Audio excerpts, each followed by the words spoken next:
Très souvent, on arrive dans un événement, dans une situation, on voit quelque chose et on se met automatiquement à analyser. Je vais souvent prendre des exemples, le couple ou le travail, parce que c'est des choses qui me viennent beaucoup dans mon activité professionnelle. Je vais par exemple être fâchée parce que mon partenaire ne m'a pas appelé. Et du coup, je vais interpréter, je vais commencer à me dire, ouais, mais s'il m'aimait, il m'appellerait. Et s'il m'aimait, il réagirait comme ça. Et s'il m'aimait réellement, il ferait ceci. Et s'il m'aimait vraiment, il ferait cela. Dans le développement de mon activité, je vais commencer à me dire, oui, mais si j'étais vraiment bien ou si j'étais légitime, alors ce serait facile. Si j'étais réellement quelqu'un d'important, les gens viendraient à moi facilement, etc., etc. En fait, j'émets tout un tas de suppositions qui font que d'entrée de jeu, je crée un état émotionnel.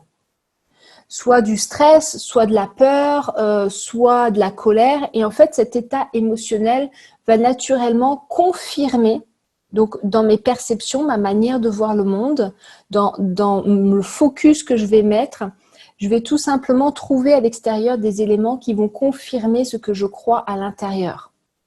Donc à partir d'aujourd'hui, votre mantra, c'est « je ne sais pas ».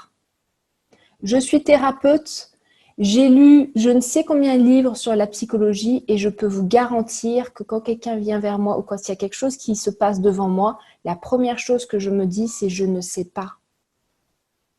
Je ne sais pas.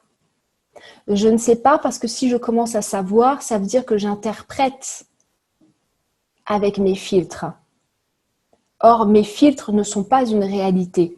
Je ne sais pas ce qui se passe. D'autant plus que si mes émotions sont engagées, donc si c'est du personnel, par exemple la famille ou tout simplement mon petit copain, mes émotions sont engagées. Donc automatiquement, je ne peux pas percevoir les choses avec du recul.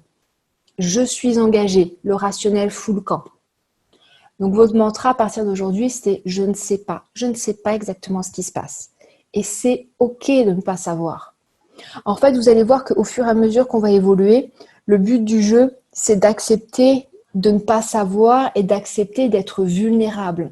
Plus vous serez vulnérable, plus vous évoluerez sur votre chemin spirituel et sur vos chemins de développement personnel.